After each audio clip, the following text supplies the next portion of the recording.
8th, 7th, 5th, 4th, so all things are clear with you, right? Let's be clear, I am not teaching you grammar which are in your books of your school's academics, right? I am teaching you in a different way, which is actually useful in your professional life, in your like foreign trainings or in your regular speaking. This is more important.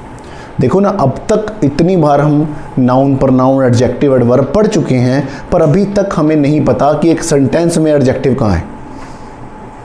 मेरे ख्याल से मैं अगर बात करूं तो शायद 10 लोग 12 लोग ऐसे निकल जाएंगे जिनको नहीं पता अभी तक एडजेक्टिव के बारे में। एडवर्ब, प्रेपोजिशन कितने प्रकार के होते हैं, सबऑर्डिनेट कोऑर्डिनेट कंजंक्शन क्या होता है। रीज़न, हम लोगों को स्कूलों में एक्स्ट्रा काम बहुत होता था, तो हमें लगता था ये तो एम ही है, अभी तो 20 नंबर की है, कर ही लेंगे, करा ही देंगे, कोई ना कोई करा ही देगा, तो मैडम ही करा देगी, और ना आया तो 20 नंबर ही है, तुक्के मार के आ जाएंगे, 6-7 नंबर तो फिर भी आ जाएंगे। तो we are assuming like that. तो हमने ग्रामर को इतना लाइटली लिया कि अब हमें दिक्कत हो रही है। अब आपको महसूस हो रहा है कि इसके पर गुजारा नहीं है। तो पार्ट ऑफ स्पीचेस की अगर मैं बात करूं तो ये एक्चुअल पार्ट ऑफ स्पीचेस है। इसके अंदर डिटर्मिनर्स होते हैं, इंटरजेक्शंस होते हैं, बहुत कुछ होता है, मैं उसकी बात नहीं कर रहा हूं। जो रूटीन में काम ही नहीं आने वाली चीज़ है उसकी बात क्यों करें।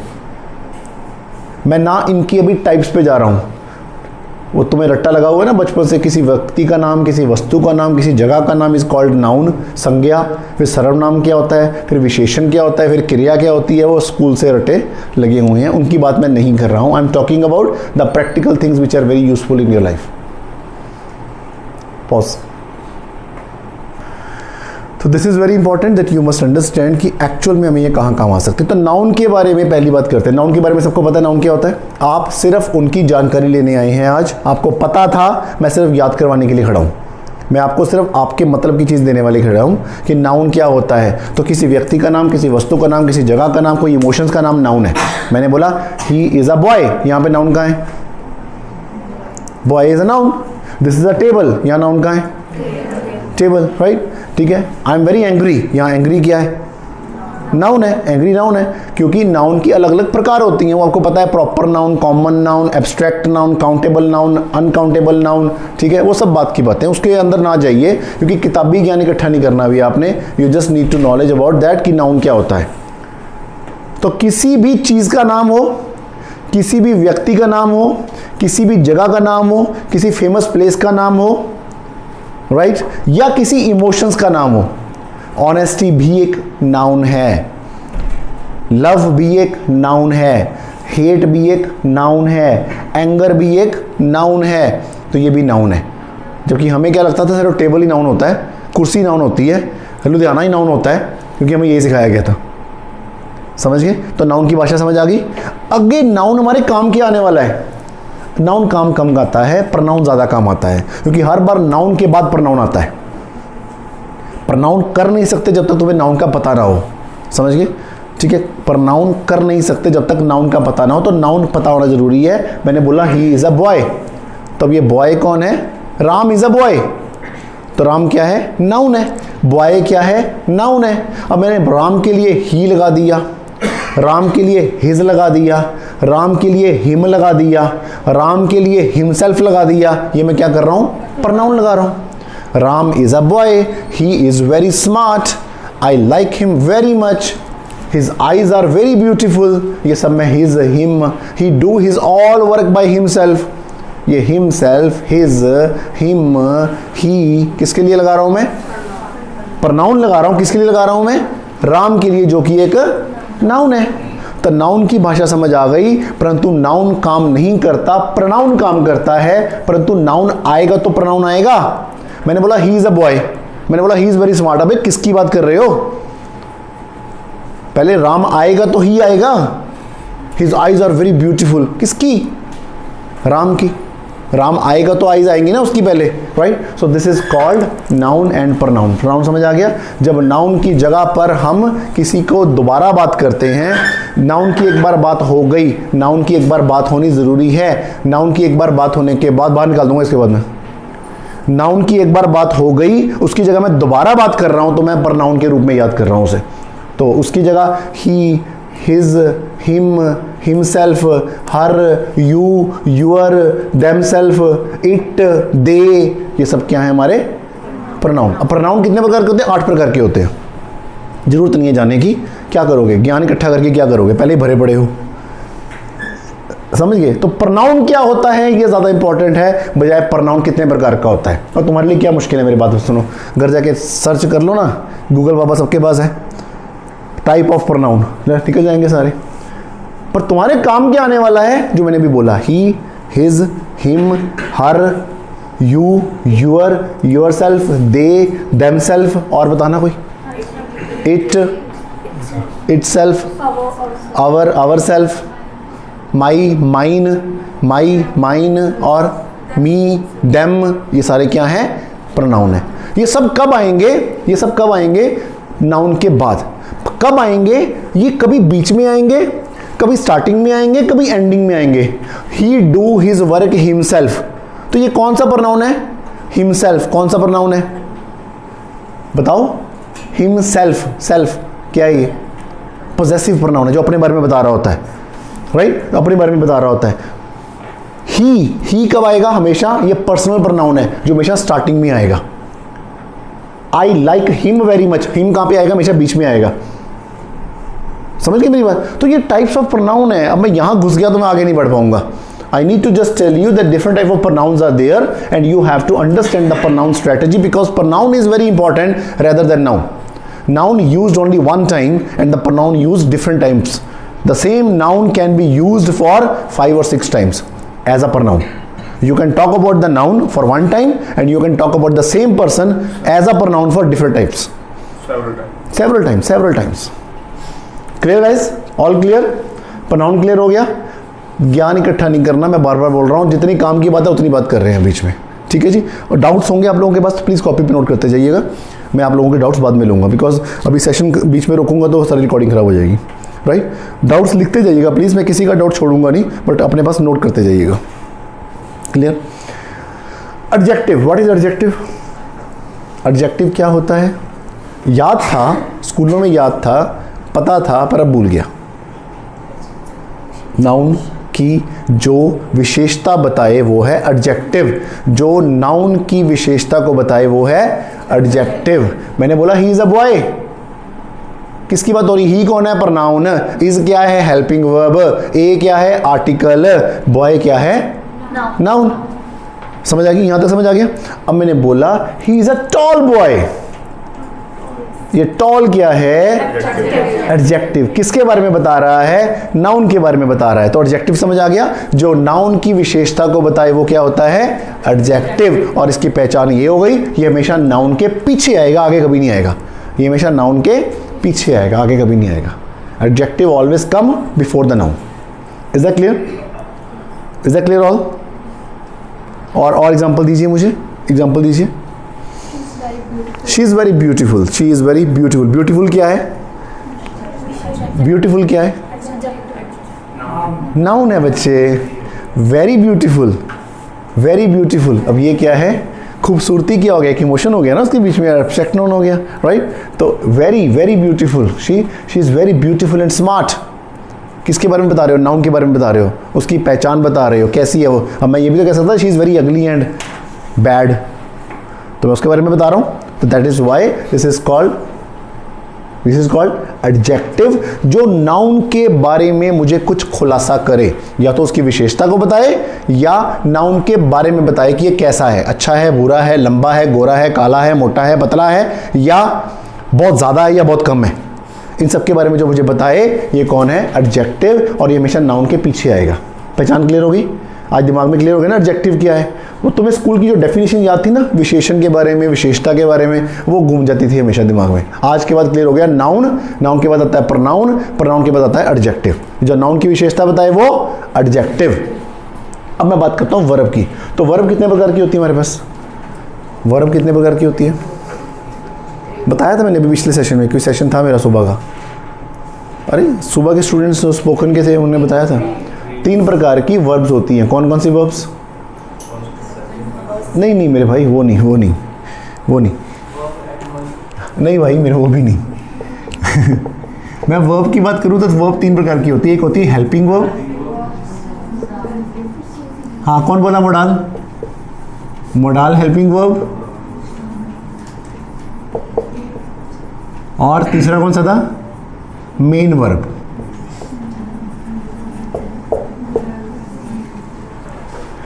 तीन प्रकार की वर्ब्स होती हैं। नंबर एक हेल्पिंग वर्ब, तो वो हेल्पिंग वर्ब आपको पता है, is, am, are, is, am, are, was, were, has, have, had, right, ये सब क्या है? Helping verb. परंतु तुम जो बोलते हो ना can, could, may, might, should, ये हेल्पिंग वर्ब नहीं है, ये मॉडल हेल्पिंग वर्ब है, जिसको तुम मॉडल भी बोलते हो, मॉडल हेल्पिंग वर्ब्स, राइट। तो मॉडल हेल्पिंग वर्ब क्या होते हैं? कैन, कुड, मे, माइट, ये सब क्या हो गए? मॉडल हेल्पिंग वर्ब्स, ठीक। ब्रिटिश एक्सेंट में से मॉडल बोला जाता है, हम इसे मॉडल बोलते हैं, ठीक है। मॉडल की हिंदी नमूना होता है, याद रखना, ठीक है। मॉडल हेल्पिंग वर्ब, ठीक है। तो मॉडल हेल्पिंग समझ आ गया। वर्ब तीन प्रकार की होती है, पहली समझ आ गई, दूसरी समझ आ गई, तीसरी हेल्पिंग वर्ब कौन सी होती है? Main verb. ये वो वाली वर्ब है जो आप बोल रहे थे, first form of the verb, second form of the verb, third form of the verb, ये वो है। मैंने बोला आई सिंग अ सॉन्ग, तो सिंग, सैंग, संग। I play cricket, play, played, played, ठीक है ना। आई ईट, ईट, एट, ईटन। आई गो, गो, वेंट, गोन। समझ आता है ना। तो ये जिसकी three form of the verbs होती हैं, ये होती है थर्ड वाली मेन वर्ब। तो वर्ब समझना बहुत जरूरी है मेरे भाई, क्योंकि वर्ब के बेस पे तो सारे टेंसेस टिके हैं। वर्ब क्या है? वर्ब को नहीं आप छोड़ सकते। वर्ब नहीं बोलते, वर्ब बोलते हैं, मैं भी वर्ब बोल रहा हूँ। It's called verb, right, verb नहीं होता, it's called verb, right. Verb नहीं छोड़ सकते आप, चाहे आप आइल्स के स्टूडेंट हैं, क्योंकि वर्ब टेंसेस के सिर पे खड़ी है, वर्ब टेंसेस के सिर पे खड़ी है। वर्ब ही तो बताती है कि ईट आएगा, ईटन आएगा, ईटिंग आएगा या विल ईट आएगा। वर्ब ही तो बता रही है कि मुझे पास्ट में बोलना है कि प्रेजेंट में बोलना है कि फ्यूचर में बोलना है। वर्ब ही तो चेंज हो रही है, और क्या हो रहा है? मैंने बोला आई प्ले फुटबॉल, आई बदलेगा, फुटबॉल बदलेगी, प्ले की जगह हो जाएगा प्लेड, अगर मैं खेल रहा था। विल प्ले हो जाएगा तो मैं खेलूंगा। एम प्लेइंग हो गया तो मैं खेल रहा हूं। वाज प्लेइंग हो गया तो मैं खेल रहा था। हैड प्लेड हो गया मैं खेल चुका था। हैव प्लेड मतलब खेल चुका हूं। कौन बदल रहा है? हेल्पिंग वर्ब बदल रही है बस।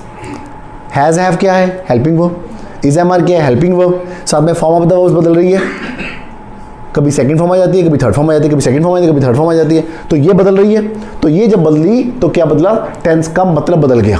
कोई चीज हो रही है, कोई चीज हो रही थी, कोई चीज हो चुकी है, कोई चीज होती है, कोई चीज होती थी, कोई चीज हो चुकी है, कोई चीज 2 घंटे से हो रही है। ये क्या है? 12 के 12 टेंस ही तो है तुम्हारे। 12 के 12 टेंस का मतलब क्या है? इंडेफिनिट, कॉन्टिन्यूस, प्रेजेंट परफेक्ट, ये सब क्या है? टेंस ही तो है तुम्हारे सारे, right. So it is very important that you understand the concept of these tenses, right? Adjective, sorry, I'm talking about the verb. Verb से आप बच नहीं सकते। Verb is called an action. Verb is called an action. अब यहाँ समझिएगा ध्यान से। मैंने बोला I play football, तो खेलना एक्शन हो गया। I eat food, खाना एक्शन हो गया। आई सिंग सॉन्ग, गाना एक्शन हो गया। तो ये चीज में मूवमेंट्स होंगी। तो मेन वर्ब की 2 पहचानें हैं। पहली पहचान क्या? वो मेन वर्ब की 3 फॉर्म ऑफ द वर्ब्स होंगी। ईट, एट, ईटन, सिंग, सैंग, संग, रन, रैन, रन होंगी। दूसरा, उसके अंदर एक्शन होगा, वो चीज चल रही होगी, मूव हो रही होगी, कुछ एक्शन होगा उसके अंदर। ये है मैंने आपको बताया वर्ब्स के बारे में। Is that clear? The first is helping verb. What are the helping verbs are? मंडी लगा दो, आलू गोभी है ना, आलू ले लो, गोभी ले लो, है ना। Is, am, are, was, were, has, have, had, will, shall, ये सारे क्या है आपके helping verbs. Okay, model helping verb कौन कौन से हैं? Can, could, may, might, should, ought to, must, ये सारे क्या हैं आपके? Used to, ये सारे क्या हैं आपके model helping verbs. Main verb कौन सी होती है? जिसमें 3 हेल्पिंग वर्ब्स होते हैं, तीन वर्ब ऑफ दी हैं, फॉर्म ऑफ द वर्ब्स होती हैं, और उसके अंदर कुछ एक्शन होता है। और यही सबसे मेन पार्ट है। जो बदलेगा तो टेंसेस का काल बदल जाएगा। काल बदल जाएगा। वो चीज हो रही थी, हो चुकी है, हो रही है, होती थी, होगी, ये सब क्या बदलेगा? यहां बदलेगा मेन वर्ब। आ गया समझ जी? तो वर्ब समझ आ गया सब लोगों को? Next I am talking about adverb. Adverb क्या है मैं बात कर चुका हूँ। गाइज आप लोग जो लेट आए आप समझ लीजिए, this is all about grammar. और आप बहुत लेट आए हैं, 9:30 तो सेशन खत्म हो जाएगा। ये अबाउट 10 o'clock तो सेशन खत्म हो जाएगा ये वाला, तो be careful with the timings. Noun मैंने बता दिया, नाउन क्या है, किसी व्यक्ति का नाम, किसी वस्तु का नाम, किसी जगह का नाम या किसी इमोशंस का नाम। यहाँ फंसते हैं, इमोशंस में नहीं जा पाते हम लोग, राइट। नेक्स्ट इज प्रोनाउन मैंने बता दिया, I, we, you, they, themselves, him, them, और बताइए यूअर, आवर सेल्फ, इट, ये सारे क्या है हमारे प्रोनाउंस। टाइप ऑफ प्रोनाउन 8-9 प्रकार के होते हैं, नेट पे सर्च कर लीजिएगा, क्योंकि मैंने पहचान बता दी आपको, शायद ये नहीं पता था। कुछ प्रोनाउन पहले आते हैं, कुछ प्रोनाउन बाद में आते हैं, कुछ प्रोनाउन बीच में आते हैं। इसके बेसिस पर सर्च करिएगा नेट पे कौन कौन से प्रोनाउन पहले लगते हैं। आई, ठीक है, माई पहले आ सकता है कभी। मैं बोलूँ दिस इज माई पेन, मैं बोल सकता हूँ कि my is this pen, this pen is mine, mine हमेशा लास्ट में लगेगा। तो कुछ प्रोनाउन पहले लगते हैं, कुछ प्रोनाउन बीच में लगते हैं, कुछ प्रोनाउन लास्ट में लगते हैं, तो ये पहचान करनी ज़रूरी है। मेरे लिए बहुत आसान है प्रोनाउन की डेफिनेशन यहाँ पे देना, पर बच्चे नहीं हो ना तुम लोग, तो सर्च कर सकते हो। मेरे लिए काम है सिर्फ आपको इशारा देना कि ये भी एक तरीका है ग्रामर करने का, समझिए। Search at home, copies ready रखिएगा कि मुझे घर जाके कौन से काम करने हैं। मैंने बोला ना पिक्चर अभी बाकी है, ये पिक्चर बाकी नहीं, ट्रेलर बाकी है। ट्रेलर यहाँ चल रहा है, पिक्चर तो घर जाके देखनी है तुम लोगों को। You are just getting here to understand from me that what concepts are important while talking in English, while writing in English. You are just understanding from me because lot of things are here in grammar which are not useful. Lot of things are here, right? So these are the things which are very, very, very much useful. Noun we understand, pronoun we understand. Next is adjective we understand. What is adjective? What is adjective? जो noun की विशेषता बताए, ये ज़रूरी है। Noun की विशेषता बताए वो क्या है? एडजेक्टिव। और ये हमेशा पहचान क्या है, हमेशा कहाँ आएगा? पीछे। बाद में तो बाद में होता है, पीछे, नाउन के पीछे आएगा, नाउन के बाद में तो कुछ और आता है। यहाँ तक समझ आ गया जी? ठीक है, अब हम समझते हैं उसके बाद वर्ब। वर्ब भी समझ लिया हमने, 3 वर्ब समझ ली। Next is adverb. अब समझिए एडवर्ब क्या है। जो वर्ब की विशेषता बताए वो एडवर्ब है। नाउन की विशेषता बताए वो कौन है? जो वर्ब की विशेषता बताए वो कौन है? एडवर्ब। समझ गए? आई प्ले, और इसकी एडवर्ब की एक पहचान और होती है, इसके साथ हमेशा ली आता है, एल वाई। मैंने बोला I played beautifully, I played beautifully. Play क्या है? क्योंकि उसकी पहचान क्या थी? प्ले, प्लेड हो गया। प्ले एक एक्शन भी है, खेलना भी है, तो वो भी हो गया। तो ये तो वर्ब है भैया, पता लग गया। कैसे खेले तुम? Beautifully, right. I played beautifully. She सैंग very well, she सैंग very well. सैंग क्या है? वर्ब। उसके बारे में कौन बता रहा है? एडवर्ब बता रहा है। और कब बता रहा है? बाद में। समझ आ गई? जो पहले बताए वो एडजेक्टिव है और वो नाउन है। जो वर्ब को पहचानना सीख लिया आप लोगों ने, जो वर्ब के बाद सेंटेंस में आए वो एडवर्ब है, और इसकी पहचान हमेशा मोस्टली होती है, इसके पीछे एल वाई आ रहा होता है। समझ आ गया? एडवर्ब समझ आ गया? Can you give me some more examples of adverb? Example दीजिए। I teach logically, I teach logically. और लॉजिकली समझ रहे हो ना? एल वाई आ गया। आप बताइए, कमन सियाने बंदो। Sorry, she cook very carefully, she cooks magnificently, she cooks beautifully, she cook very tasty। कुछ भी आ सकता है। और एक आधा और बोलिए पीछे से।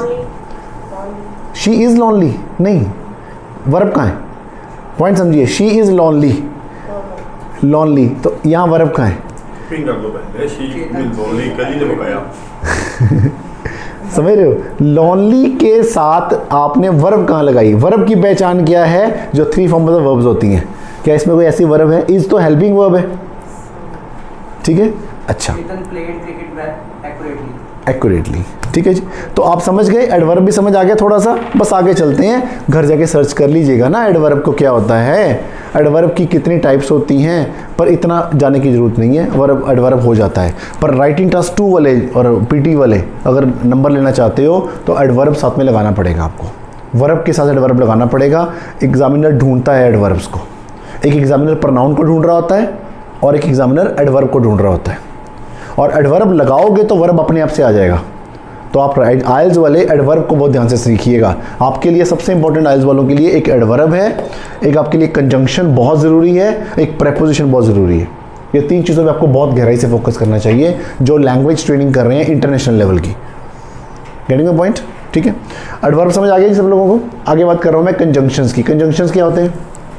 मैं पूछता हूँ किसी से, फिर देखते हैं बताता कोई। आप लास्ट में please, last one. What is, हाँ आपके पीछे तो कोई भी नहीं है। हाँ जी, व्हाट इज़ कंजंक्शन? नहीं पता ना, बैठिए बैठिए। आपको पता है बच्चे, बोलना नहीं आ रहा क्योंकि याद नहीं है कंजंक्शन क्या है, जबकि आप यूज़ रोज करते हो। नहीं तुझे पता है, मुझे पता है। हरजोत आप बताएं। अरे बच्चे, आई एम सरप्राइज्ड। जो 2 लाइनों को जोड़े। You want to speak please? मैंने बोल दिया ना, मैं नंबर ले गया। जो 2 लाइनों को आपस में जोड़ दे वो है conjunction. For example but, and, for, before. क्या बिफोर कहाँ से आ गया? और आइदर, नीदर, और बोलिए not only but also, yet.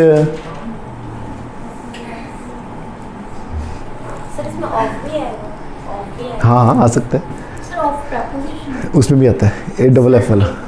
हाँ इफ भी आता है। ठीक है, अब मैं बताता हूँ कहाँ आता है, ये बता रहा हूँ मैं। ये देखो, सबऑर्डिनेट और कोऑर्डिनेट कंजंक्शन बताऊंगा अभी क्या होते हैं, राइट। तो कंजंक्शंस की डेफिनेशन समझ लेते हैं पहले भाई, अभी अंदर जाएंगे तो घूम जाओगे।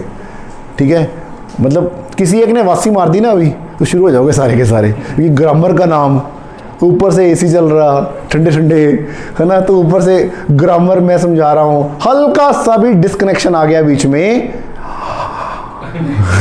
बस फिर वारी शुरू हो जानी। वारी वास्ती पता ना, वारी है वायरस, एक ने मारी बस वायरस शुरू, फिर सबका शुरू हो जाएगा, लास्ट में मैं मारूंगा।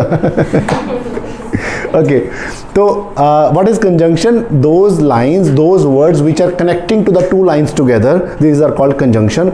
बहुत जरूरी। आइल्स और पीटी में जो स्टूडेंट समझ रहे हैं, आप समझिए, यहां 1/3 नहीं चलता, 3/1 चलता है। 1/3 नहीं चलता, 3/1 चलता है। एक लाइन को 3 लाइन में नहीं बनानी होती, यहां पे 3 लाइनों को 1 लाइन बनानी होती है। 3 लाइनों की 1 लाइन कैसे बनाओगे? कंजंक्शंस का यूज करके। I want to go at home, I want to go at her home, right. She is very excited to meet me. क्या लगाऊंगा मैं? I want to go at her home as she is so excited to meet me. जितने full stop कम कर सको conjunction लगा करके, जितने full stop कम कर सको कंजंक्शन लगा करके। फुल स्टॉप कहाँ लगता है? I want to go at her home, full stop, because she is very excited, as she is very excited to meet me. अब ये फुल स्टॉप को हटा दो, एज लगा दो साथ में कॉमा लगा करके। This is called conjunction. But बहुत कॉमन कंजंक्शन है, बिकॉज बहुत कॉमन कंजंक्शन है, एंड, और, नॉर, ये क्या है? Normal conjunctions. इसका यूज तो करना ही करना है। 3 लाइनों की 1 लाइन बनाने की कोशिश करिए आप। अगर आपको ये समझ आ गया तो कंजंक्शन से आपकी लाइनों की फॉर्मेशन बदल जाएगी, दिखने में अच्छी लगने लग जाएंगी, नहीं तो बच्चों वाली लाइनें लगेंगी आपकी। बिना कंजंक्शंस के आपकी बात नहीं बन सकती। कंजंक्शंस बहुत तरह के होते हैं, पर बहुत कॉमन कंजंक्शंस होते हैं आपके, कोऑर्डिनेट कंजंक्शन और सबऑर्डिनेट कंजंक्शंस। कोऑर्डिनेट कंजंक्शन और सबऑर्डिनेट कंजंक्शन अभी क्या होते हैं बताता हूं मैं, जब मैं यहां पे आऊंगा तब बताऊंगा आपको। यहां तक क्लियर हो गया सब लोगों को? All clear guys? हम इसकी डेफिनेशन पूरी कर लेना एक बार पहले। नाउन क्लियर है? बताते जाओ, कुछ हो तो नहीं गया। प्रनाउन ठीक है? Yes sir. एडजेक्टिव ठीक है? Yes sir. प्रेपोजिशन ठीक है? No sir.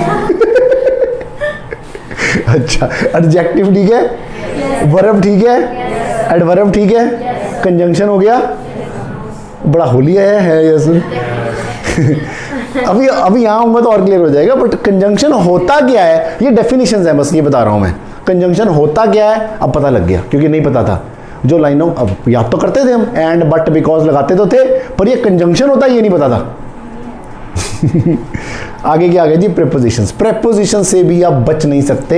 एक वर्ड पूरी बात को बदल देगा। प्रेपोजिशन एक वर्ड पूरी बात को बदल देगा। In, an, at, for, from, under. बोलो, और सारे में बोलो, बोलो। इतनी बड़ी वीडियो बन जाएगी, काट कर दे, भेजूंगा कैसे मैं? 24 मिनट तो बंद कर दे, दोबारा बना ले। तो भूल जाएंगे बाद में घर जाके देखने के लिए, है ना, बाद में लंगर लगा देना इसका। अच्छा, तो बात किसकी हो रही है? प्रेपोजिशन। ज़रा बोलिए, एक एक करके बोलिए, एक एक करके। इन,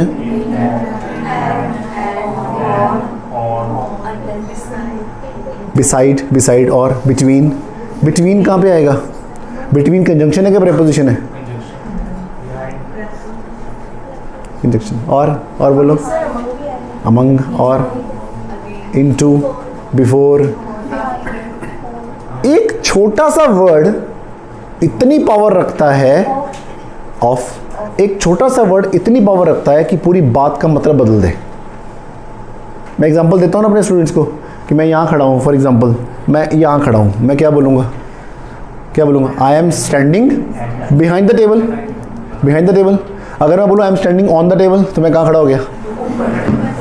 I am standing in the table, घुस गया मैं। I am standing under the table. I am standing for the table, तो भैया मैं टेबल दे दो, मैं टेबल लेने आया हूँ। I am standing for the table, मैं टेबल लेने आया हूँ, मेरे को टेबल दे दो। I am standing from the table, मैं टेबल में से निकला हूँ। समझ पा रहे हो? ना बदल रहा है आई, ना बदल रहा है एम, ना बदल रहा है स्टैंडिंग। सिर्फ एक वर्ड ने सारी बात का मतलब बदल दिया। इतनी खतरनाक चीज़ है ये, और आप इतना कैजुअल ले लेते हो इसको। पंजाब बोर्ड के स्टूडेंट खास तौर पे समझ लें, प्रेपोजिशन आपके ज़्यादा गलत होते हैं, आपके ज़्यादा गलत होते हैं प्रेपोजिशंस, राइट? तो प्रेपोजिशंस आपको समझने पड़ेंगे। 15-20 बहुत ज़्यादा चलने वाले हैं, 8-10 कभी कभी यूज़ होने वाले हैं, जो हम खतरनाक अगर यूज़ कर पाएँ तो मज़ा आ जाएगा। अंडर, राइट, ये सब यूज़ कर पाएँ। और 10-15 ऐसे हैं जो यूज़ ही नहीं होते, बहुत कम यूज़ होते हैं, तो छोड़ ही दो उनको। आप पकड़ो पहले 10-12 को जो बहुत ज़्यादा यूज़ होने वाले हैं। वो बट है, सॉरी ऑन है, इन है, एट है, फॉर है, फ्रॉम है। पंगा तो ये है ना, इन, अगर मैं इन की बात भी करूं तो इन को 4 अलग अलग जगह पे यूज़ किया जाता है। हेलो, इन को 4 अलग अलग जगह पे यूज़ किया जाता है। एट को 4 अलग अलग जगह पे यूज़ किया जाता है। सब पार्ट्स हैं इसके। एट हम यहाँ भी लगा सकते हैं, एट हम यहाँ भी लगा सकते हैं, एट हम यहाँ भी लगा सकते हैं, एट हम यहाँ भी लगा सकते हैं। The place of time, the place of situations, अलग अलग पॉइंट हैं इसके सारे, राइट? तो आपको ये गहराई से समझना पड़ेगा, आप इससे बच नहीं सकते प्रेपोजिशन से। प्रेपोजिशन तो लैंग्वेज ट्रेनिंग वालों को करनी ही पड़ेगी। You must have to do that. Is that clear all? Okay. What is articles? A and the, दा नहीं, द, या द बोलिए या दी बोलिए, राइट? ये वर्ड है, दा वाला वर्ड हमारा पंजाबी वाला है, वो मत बोलिए, राइट? दी या द, दा नहीं, राइट? तो ए एंड द, इसमें आपको समझना सिर्फ इतना भर है कि हमारे इंग्लिश के टोटल जो कैरेक्टर्स होते हैं, कितने अल्फ़ाबेट्स होते हैं हमारे इंग्लिश में? 26। कोई 25 वाला भी है, एक आधा खा गया हो बीच में। 26, राइट? उसमें वॉवल्स कितने होते हैं? 5 वॉवल्स। बाकी क्या होते हैं? Consonants, right? बेटा आप अपनी प्रैक्टिस कर लीजिए। आज पेपर है ना आपका आज, तो आप टाइम वेस्ट ना करें, आप प्रैक्टिस करें, राइट? आपका दिमाग डिस्टर्ब नहीं होना चाहिए इस समय। कॉन्सेंट्रेट करिए, ऑफिस में बैठ जाइए बेशक, ठीक है? तो ए एन द, बहुत ध्यान से समझना इस चीज़ को। ये भी हम कहीं भी लगा देते हैं, सबसे ज़्यादा गलत लगाते हैं हम द। द हमें लगता है हर जगह लग सकता है, द सिर्फ 12 जगह पे लगता है, 28 जगह पे नहीं लगता। हेलो, द 12 जगह पे लगता है, 28 जगह पे नहीं लगता, जहां हम लगा देते हैं चुपचाप। समझना पड़ेगा आपको। आप अब देखो, या तो मुझ पर डिपेंड हो जाओ, सर दे दो, सर दे दियो, PDF भेज दियो, या खुद जाके सर्च करो ना नेट पे क्या लिखना है। Where we cannot use the, where we cannot use, अब ये भी लिख रहे हो तो where we cannot use the article, और फिर लिखो where we can use the article. मेरा काम आपको सिर्फ इशारा देना है, समझ गए? I am not academic teacher.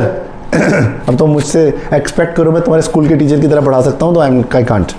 Professional teachers और एकेडमिक टीचर्स में फ़र्क होता है, समझ गए मेरी बात? I can not be your academic teacher. School की मैडम या स्कूल का सर नहीं बन सकता मैं कभी भी, समझ गए मेरी बात, राइट? मैं वही चीज़ करवा सकता हूँ जो प्रोफेशनली प्रैक्टिकली तुम्हारी लाइफ में काम आ सकती हैं। वो बुकिश नॉलेज जो होती है वो अलग होती है, याद रखिएगा, ठीक है जी? तो बात कर रहा हूँ ए एन और द की। ए कहाँ लगता है? जहाँ पे हमारा, बोलो, कॉन्सोनेंट आ जाए, राइट? व्यंजन, स्वर व्यंजन याद है ना, स्वर व्यंजन, जहां पे हमारा व्यंजन आ जाए, जिसको हम क्या बोलते हैं, कॉन्सोनेंट्स, वहां पे क्या आएगा, ए। जहां पे स्वर आ जाए, जहां पे वॉवल आ जाए, वॉवल क्या होते थे, ए ई आई ओ यू, ये हिंदी में भी होते थे अ आ ई ओ। तो ये क्या होते थे हमारे स्वर। स्वर का मतलब क्या है, साउंड। स्वर का मतलब क्या है, साउंड। आपको पता है क्या इस बारे में कि आपके 26 वर्ड में इन चारों पांचों को छोड़ करके बाकी सबको आवाज ये दे रहे हैं, ए ई आई ओ यू, बाकी सबके सबको कितने बच गए, 26 में से 5 निकाले तो 21 को साउंड्स ये दे रहे हैं, आवाज ये दे रहे हैं। चंद्रमा को रोशनी कौन देता है, सन देता है। आई होप पता है आपको कि चंद्रमा की अपनी रोशनी होती है। चंद्रमा के है कोई बायो हुए वाला यहाँ पे अच्छा समझ गए, हाँ ओके में। तो थिंग इज कि आपको ये समझ आना चाहिए, बाकी 21 के 21 वर्ड को अपनी साउंड नहीं मिलती, इन पांचों की साउंड मिलती है। If I am talking about B, A E I O U में तो नहीं आ रहा ना ये, पर बी के बाद आवाज किसकी आ रही है, समझ गए। मैंने बोला एच को आवाज किसकी आ रही है, एच, एक ही आवाज आ रही है, समझ गए मेरी गल ना, राइट। एफ किसकी आवाज आ रही है, किसी भी जगह फिट करके देख लेना, इन पांचों को छोड़ करके उन 21 में इनमें पांचों की किसी न किसी की आवाज होगी। दैट इज कॉल्ड, ये स्वर हैं और वो 21 के 21 व्यंजन हैं, ये वॉवल्स हैं, ये सारे के सारे कॉन्सोनेंट्स हैं।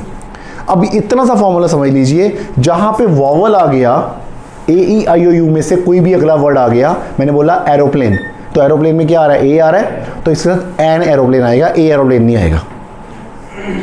जहां पे अगला वर्ड वॉवल में से एक है, ए ई आई ओ यू में से एक वर्ड है, तो आपका एन आएगा, ए नहीं आएगा। स्टार्टिंग ऐसे हो रही हो, मतलब वॉवल से हो रही हो, ए ई आई ओ यू में से कुछ भी, ठीक है। मैंने बोला इजिप्ट, राइट, तो ये तो कंट्री का नाम हो गया ना, तो वहां पे ई आ गया ना, अब वहां पे एन आएगा, ए नहीं आएगा।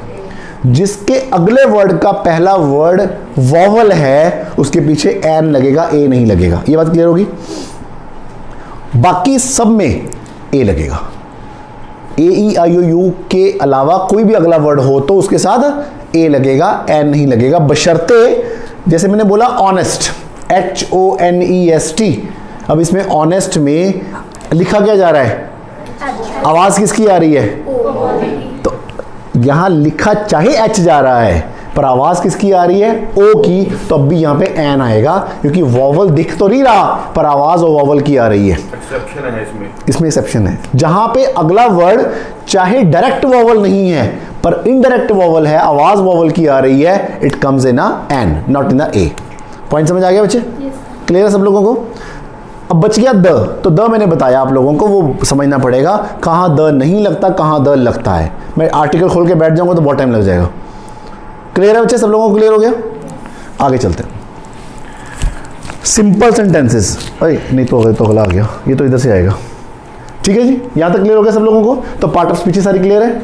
एक बार निगाह मारो, नाउन, उठो, noun, pronoun, adjective, verb, verb, verb के verb, adverb, conjunction, prepositions, article, simple sentence. शुक्र है पता मुझे एनर्जी मिलती है, ऐसे कोई सो रहा है कि जाग रहा है सारे ठीक हो गया ना। ये सब समझ आ गया। अब आप समझते हैं सब्जेक्ट क्या है, ऑब्जेक्ट क्या है और एक वर्ब क्या है। एक सेंटेंस में शुरू करते हैं पहले क्लॉजेस से। क्लॉज क्या होता है, क्लॉज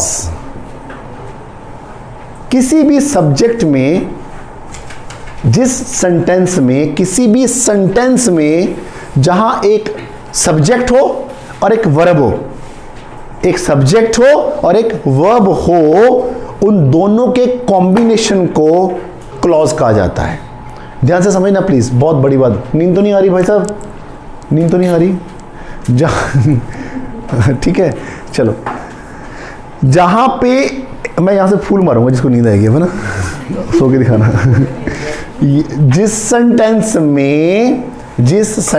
में आपको दिखता है सेंटेंस, वो सेंटेंस नहीं होता, वो क्लॉजेस का मिक्सचर होता है। 2 क्लॉजेस मिल जाएं तो इतना सेंटेंस हो गया, 4 क्लॉजेस मिल जाएं तो इतना सेंटेंस हो गया, 8 क्लॉजेस मिल जाएं तो इतना सेंटेंस हो गया।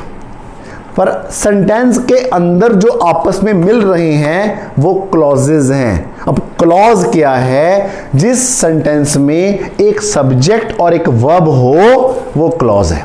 मैंने बोला ही प्ले, मैंने बोला ही प्ले, ही क्या है? सब्जेक्ट, वर्ब क्या है? प्ले। समझ आ गया? ये एक क्लॉज हो गया। क्लॉज की पहचान क्या है? There must be 1 subject and 1 verb. Is that clear? 1 subject and 1 verb. Yes, it is possible that there may be 2 clauses in a one sentence. There may be 2 clauses in one sentence. There may be 2 subjects and 2 verbs in one sentence. Example दीजिए मुझे।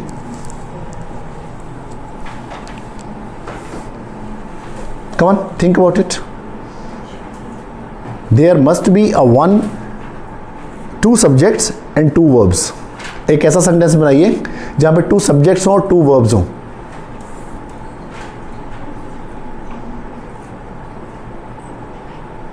Must speak guys, कुछ तो हैं यहाँ पे जो academically पढ़ रहे हैं अभी। बोल, बैठ के He play very well and he also sing very well. और कोई? इसमें सब्जेक्ट तो एक ही हुआ ना, ही। ये निशानी होनी चाहिए क्लॉज की, क्योंकि उसमें सब्जेक्ट भी 2 हैं और वर्ब भी 2 हैं। बताइए और। He is playing and she is cooking. ठीक है, Ram is playing, okay, and her wife is cooking. समझ आ गया? अब यहाँ पे क्या था? यहाँ पे क्या था? ध्यान से समझना। क्लॉजेस हमेशा आपस में मिलेंगे, क्लॉजेस हमेशा आपस में मिलेंगे किसी कंजंक्शन के साथ। अभी मिला ना, he is playing, he is cooking and his wife is cooking, what ever जो भी, राइट। क्लॉजेस हमेशा आपस में, ध्यान से समझना, अब चैप्टर टफ होते जा रहे हैं। क्लॉजेस का पहचान क्या है? सब्जेक्ट होगा और एक वर्ब होगा। एक सेंटेंस में 2 क्लॉज भी हो सकते हैं, 3 क्लॉज भी हो सकते हैं, 4 क्लॉज भी हो सकते हैं, मतलब 2 सब्जेक्ट भी हो सकते हैं, 3 सब्जेक्ट भी हो सकते हैं, 4 वर्ब भी हो सकती हैं। इनको मिलाया जाता है, क्लॉज समझ आ गया ना, इनको मिलाया जाता है आपस में सबऑर्डिनेट और कोऑर्डिनेट कंजंक्शंस के साथ। ठीक है, 1 मिनट होल्ड करना, इसे बंद करना। Mirrors are important. Hello, computers are important. Computers क्या है इसमें? सब्जेक्ट है। आर क्या है? हेल्पिंग वर्ब, वर्ब आ गई ना। Computers are important. एक सब्जेक्ट, एक वर्ब। एक्शन हो जाती है ना बीच में तो मन भागता है, तो मन को वापस लेके आइए। यही तो सीखना है मेडिटेशन के जरिए, मन को वापस कैसे लेके आना है, राइट। Computers are important. एक सेंटेंस के अंदर एक सब्जेक्ट आ गया, एक वर्ब आ गई, तो आपका क्या बन गया? ये 1 क्लॉज। सेकंड सेंटेंस सुनिए। Computers are important but they are dangerous too. Computers are important but they are dangerous too. Computer क्या है? सब्जेक्ट। आर क्या है? वर्ब। दे क्या है? फिर से सब्जेक्ट। दे किसकी बात हो रही है? सब्जेक्ट की बात हो रही है। आर क्या है? वर्ब। तो computers are important but they are dangerous too. तो they are, computers are, 2 subject आपस में मिले किससे? बट से। बट क्या था? कंजंक्शन। तो 2 सेंटेंसेस को आपस में जिसने मिलाया वो क्या था? कंजंक्शन। पर दोनों सेंटेंसेस का मतलब 2 क्लॉजेस थे अलग अलग, जिनके अंदर अपना सब्जेक्ट और अपना वर्ब था। तीन की बात करते हैं। Computers are important but they can be dangerous too, so we must be careful. Hold. वो पढ़ाई ना, वो कह रही कि वो चाहिए सामान उनको, कहीं वो टेरेस पे है नहीं, चेक करके आए हैं। Computers are important but they can be dangerous too, so we must be very careful. Computers are subject verb, they can be dangerous, they क्या है? subject, can be क्या है? verb. We must be, we क्या है? subject, must be क्या है? Verb. वो must be कहाँ से आया? मॉडल हेल्पिंग वर्ब से, निकलेगा इन्हीं में से किसी में से एक, राइट? तो अब क्या हो गया? 3 सब्जेक्टों को, 3 क्लॉजेस को आपस में जोड़ दिया तो बन गया एक सेंटेंस। पर अंदर 3 क्लॉजेस थे, अगर आप देख पाते अंदर 3 क्लॉजेस थे, और 3 क्लॉजेस का मतलब हर एक क्लॉज में एक सब्जेक्ट और एक वर्ब था। सेंटेंसेस को देखने की निगाह बदल रही है आपकी आज। आप सेंटेंस नहीं देख रहे, आप सेंटेंस के अंदर क्लॉजेस देख रहे हो। आज क्लॉजेस नहीं देख रहे, आप क्लॉजेस के अंदर सब्जेक्ट और वर्ब देख रहे हो। खाली घर नहीं, बीच में बंदे भी देखने पड़ते हैं। ये सही है सर। ईंटों और पत्थरों का नहीं बनता, इंसानों से बनता है। अच्छा, और समझा कि आपने computers are important but they can be dangerous. तो बट क्या आ गया? पहला conjunction. So we must be, so क्या आ गया? दूसरा कंजंक्शन। तो आपस में इनको जोड़ कौन रहा है? कंजंक्शन जोड़ रहा है। समझ आ गया यहां पे? अब आपको ये बात समझानी जरूरी है, एक कंपाउंड सेंटेंस होता है और एक कॉम्प्लेक्स सेंटेंस होता है। अब ध्यान से समझिएगा प्लीज, बहुत बड़ी बात हो रही है वाली है। फिर से हम डीप डीप डीप जाते जा रहे हैं। 15 मिनट और है, 10 मिनट टेस्ट शुरू हो जाएगा आइल्स वालों का। कंपाउंड सेंटेंस क्या होता है? पहले मुझे एक और बात बतानी पड़ेगी। क्लॉजेस 2 प्रकार के होते हैं। The one is a dependent clause, second is independent.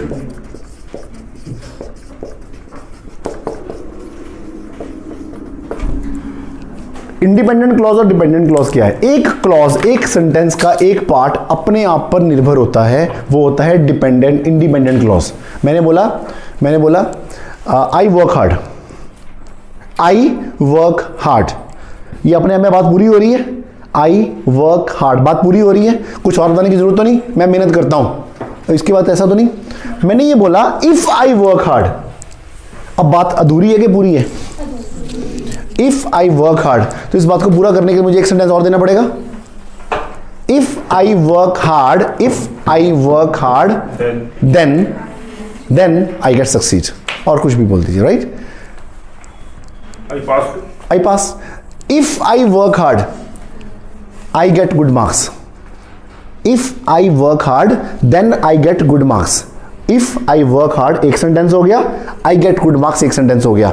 I get good marks अपने आप में डिपेंडेंट है कि इंडिपेंडेंट है? पूरा सेंटेंस है। आई गेट गुड मार्क्स अगर अलग से पढ़ा हो तो पूरा सेंटेंस है, दिख रहा है, कोई पंगा तो नहीं इसमें। आई गेट गुड मार्क्स, मैं अच्छे मार्क्स ले लूंगा, अधूरापन तो लग रहा ना इसमें। इफ आई वर्क हार्ड, तो ये अपने आप में पूरा क्या अधूरा है? अधूरा है। तो ये हो गया डिपेंडेंट क्लॉज और इंडिपेंडेंट क्लॉज।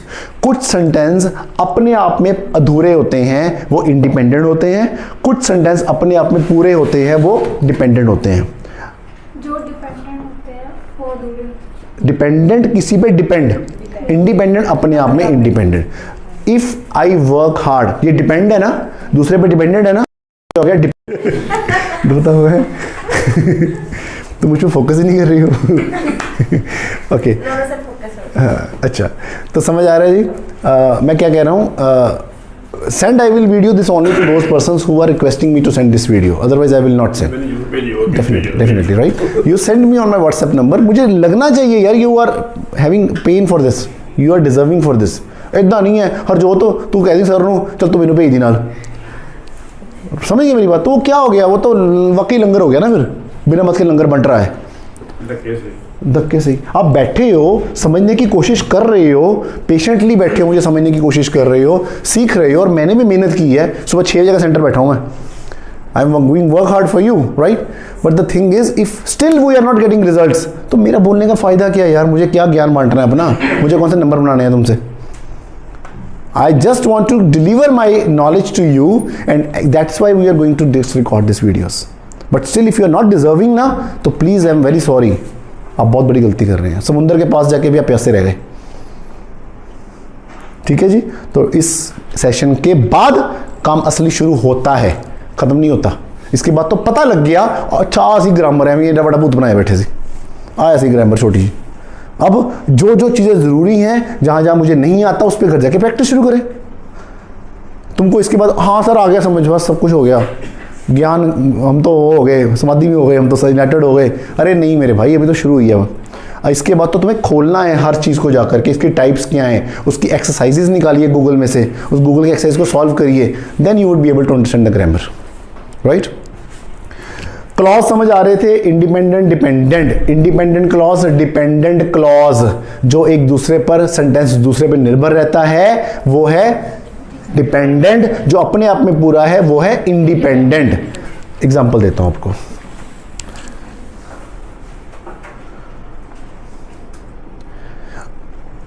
मैंने बोला if he played well in ground, if he played well in ground, if he will play well in ground, we will win the match। अब we will win the match independent है कि dependent है?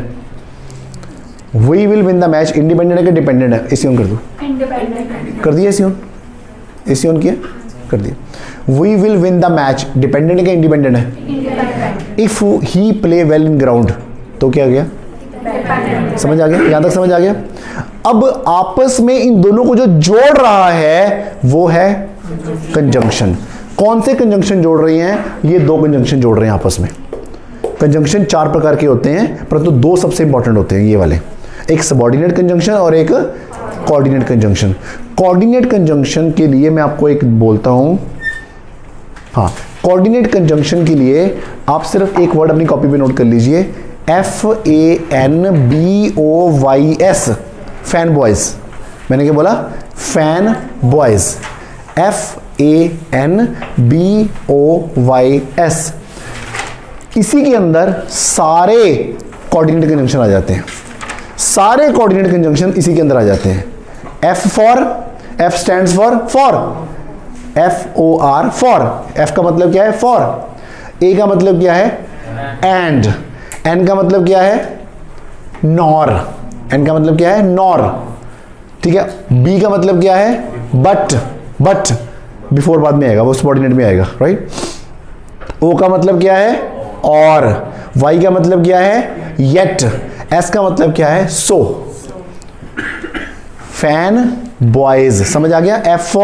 F stands for for, A stands for, N stands for, B stands for, आगे boys, O stands for, Y stands for, S stands for. अगर आपको ये fan boys याद रह गया तो आपको इसी बहाने सारे कोऑर्डिनेट कंजंक्शन समझ आ गए। अभी मैंने जो यूज किया sentences, right, if he played well then, ये सारे जो वर्ड्स आ रहे हैं ये कहां से आ रहे हैं? किसी न किसी कंजंक्शन में से आ रहे हैं। अब ये समझ आ गया आपको, ये होते हैं सबऑर्डिनेट कोऑर्डिनेट कंजंक्शन। अब सबऑर्डिनेट कंजंक्शन कौन से होते हैं? वो जो सेंटेंस को ज़्यादा कॉम्प्लेक्स करते हैं।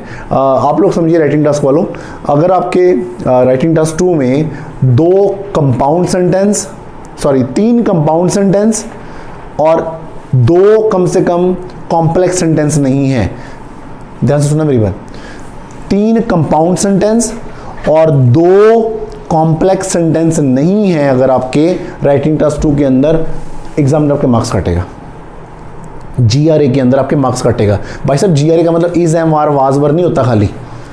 GRA का मतलब होता है कॉम्प्लेक्स सेंटेंस स्ट्रक्चर। जाके ना उसकी वो सर बोल रहे थे ना, बैंड डिस्क्रिप्टर देखना, बैंड डिस्क्रिप्टर देख लेना जाके।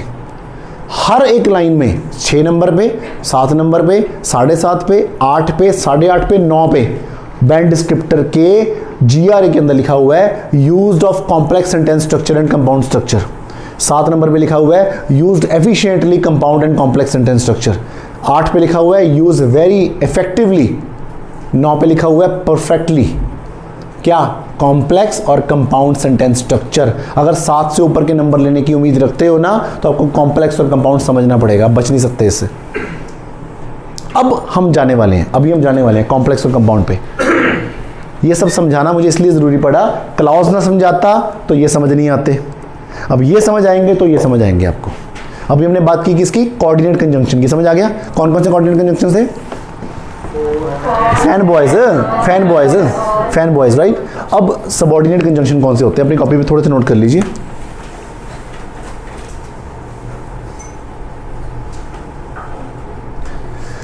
After, although, as, because, before, even if, since, so that,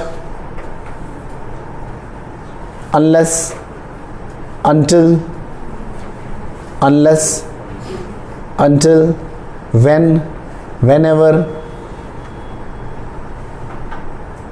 whereas, while बड़ा इंपॉर्टेंट वर्ड है ये, while,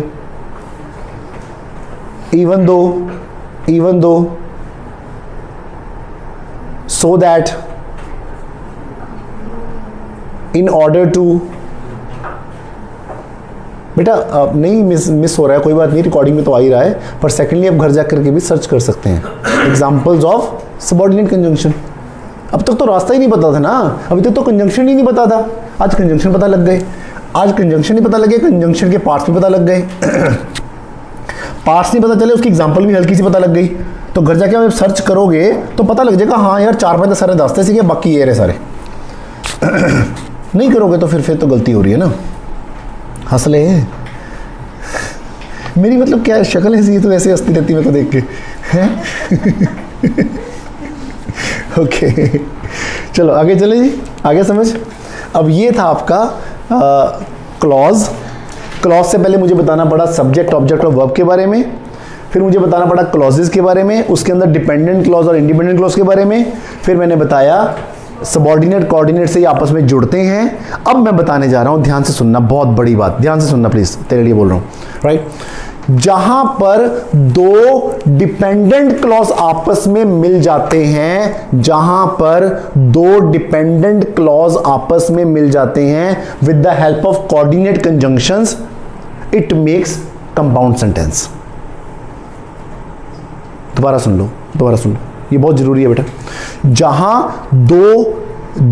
दो इंडिपेंडेंट, मैंने डिपेंडेंट बोला पहले नहीं, इंडिपेंडेंट, जहां दो इंडिपेंडेंट क्लॉज आपस में मिल जाते हैं with the help of coordinate conjunctions, तो वो जो सेंटेंस बनता है वो होता है कंपाउंड सेंटेंस। एग्जांपल देख लीजिए, एग्जांपल देखिए, मैंने बोला I got a medal because I deserve it. I got a medal because I deserve it. I got a medal अपने आप में पूरा है, I deserve it अपने आप में पूरा है, आपस में मिला किससे? Because से। Because क्या है? Coordinate conjunction. एक और सुन लीजिए, Meenal married to Naresh, Meenal married to Naresh and they went to England. Meenal married to Naresh अपने आप में पूरा है, दे वेंट टू इंग्लैंड अपने आप में पूरा है, आपस में मिला किससे? एंड से। एंड क्या है? Coordinate conjunction. बात समझ आ रही है? जहां दो इंडिपेंडेंट क्लॉज आपस में मिल जाते हैं with the help of coordinate conjunction, it makes a compound sentence. और सर आइल्स में बड़ी जरूरत है इनकी, बहुत जरूरत है इनकी। समझ आ गया? आ रहा है समझ? कोई सुस्ती मार का है? कोई सुस्ती मार का समझ ना आ रहा हो? अरे भाई बहुत ऊंची लेवल की बातें हो रही है इस समय, समझ लो, राइट। ये सब में काम आएगा मैम, वहां भी काम आएगा, हमारे पीटी में भी काम आएगा ये, राइट। अब अगला सेंटेंस, जहां एक डिपेंडेंट और एक इंडिपेंडेंट क्लॉज आपस में मिल जाए with the help of subordinate conjunction, it makes a complex sentence. जिसने ये डाल दिया ना अपने राइटिंग टास्क में, चाहिए क्या? 2 नंबर ले गया, वो सीधा नंबर ले गया। जहां एक डिपेंडेंट क्लॉज, एक इंडिपेंडेंट, या इंडिपेंडेंट डिपेंडेंट, एक पासा, सेंटेंस का एक पासा दूसरे पासे पर निर्भर कर रहा है कि वो आएगा, हो सकता है पहले आ जाए बाद में आ जाए। I will come to your home if you call me. समझिए मेरी बात? I will come to your home if you call me. अब I will come to your अपने आप में पूरा है, इफ यू कॉल मी अपने आप में अधूरा है। कैटिंग my point?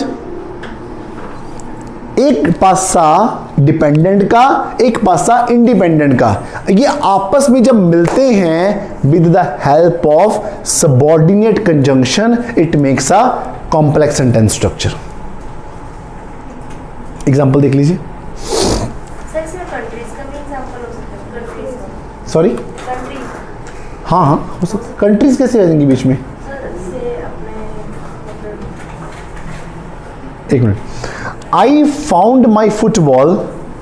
I found my football which was kept on the cupboard. I found my football which was kept on the cupboard. cupboard मतलब cupboard समझते हो ना. अब which was kept on the cupboard कुछ बता रहा है अपने बारे में. किसकी बात कर रहे हो भाई? Which was kept on the cupboard. क्या मिल गया तेरे को कबर्ड से? बात हो रही है पूरी? अधूरी बात है. I found my football अपने आप में पूरी बात है. तो आपस में ये मिल गए किसके हेल्प के साथ? which के साथ. which क्या है? Subordinate conjunction. और एग्जांपल देख लीजिए. although my teacher punished me, although my teacher punished me, yet I didn't cry. although my teacher punished me, yet I didn't cry. समझिए. although my teacher punished me, बात पूरी हो रही है? अधूरी है. I didn't cry अपने आप में पूरी बात है. मिले किससे आपस में? सबऑर्डिनेट कंजंक्शन के साथ. फिर एक और ले लीजिए.